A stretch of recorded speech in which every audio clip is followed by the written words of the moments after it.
was 6 Afraid of 7, because 789, and this is Balloon Animal Lessons number 38. Hello Balloon World, I'm your balloon twister Michael Floyd, and today I want to teach you how to make a fancy master sword. Isn't it cool? This is one of my favorite balloon swords to make for kids. It's a simple enough design that only uses 2 balloons. Let me show you how to make it. The first balloon you'll need is a gray 260.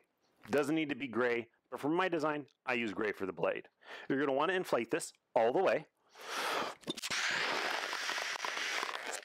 You want it filled up all the way to the end, then just let out a little bit of air. Just a little bit, like that much. Go ahead and tie it. Hold the 2 ends together. Find the center. From that center point, you're going to just sort of spiral them up against each other, like this. It's pretty simple. The one on the left, you move behind the one on the right. The one on the right, you move in front of the one on the left. And you just keep doing that all the way up. That can take some practice, but it's a really useful technique when you're making stuff. Take the ends and twist them together. To keep this from coming undone, take one of those bubbles and sort of feed it through. Now that's not coming undone for nothing. And here we have our blade. And it's nice and straight and looks all curly and cool. Now it's time for our handle. Get your other 260. I'm using a dark blue. You're going to want to inflate it about 2/3 of the way. Let some air out so it's soft. Now, just like we did with the blade, you're going to want to spiral it up, but instead of doing the whole balloon, we're going to give the balloon a squeeze. We're going to go about a handle length down, so maybe about 6-7 inches. Fold it at that point, then spiral that part. And instead of twisting a bubble, we're going to twist it right into the knot. So there we have just like a spirally kind of handle. And you can take that knot so it doesn't come undone and feed it through and pull it out the other side. Now that's not going to come undone. You're going to want to take the excess of this. You're going to squeeze it and stretch it out. The point is you want as much of that air to be spread across there. So you can take that little end there, wrap it up into there.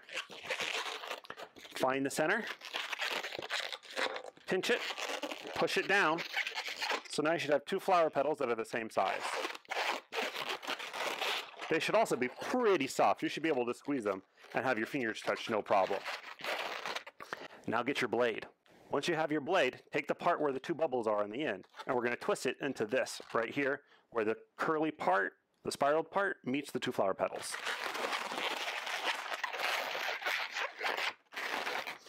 Once you have that twisted in, you're going to want to put this blade opposite of the handle.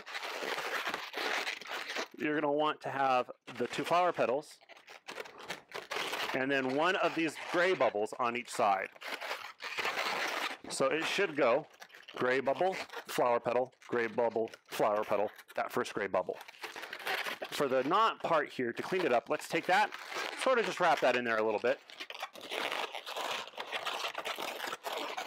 Now we're going to take the flower petals, we're going to twist them up a little bit, give them a bend. And the bend is just to sort of stylize it a little bit. Give it a little finesse. Oh, see, mine came undone. If that happens to you, just grab the end and twist it back into that middle section. Like this. There we go. All right, now I'm going to bend this part. Awesome. Now this sword is more for looks. It's not for what you would call practical play. You can give it to a kid to play, but the weakness is here in the middle. It's really bendy. Regular balloon sword is much more sturdy, and if I'm going to give it to a kid that's going to go out and like fight with his brother, that's the one I give him. But if it's like a little bit of an older kid and they just want a sword because they're going to like look at it and maybe put it in their room, I give them this one. It's not for what you would call, like aggressive play per se. Hey, that rhymed.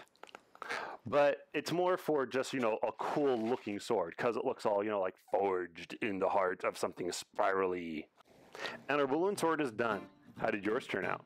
Take a photo of it and send it to me on Twitter so I can see. I might even share it with a few people, like on the channel. You never know. What balloon animal should I make next week? Let me know in the comments. Do me a favor, click that like button and subscribe to the channel. You can also follow me on Facebook and Twitter if you're so inclined. I'm Michael Floyd, your balloon twister. For more balloon twisting instructions and information, you can also check out my website, balloon-animals.com. While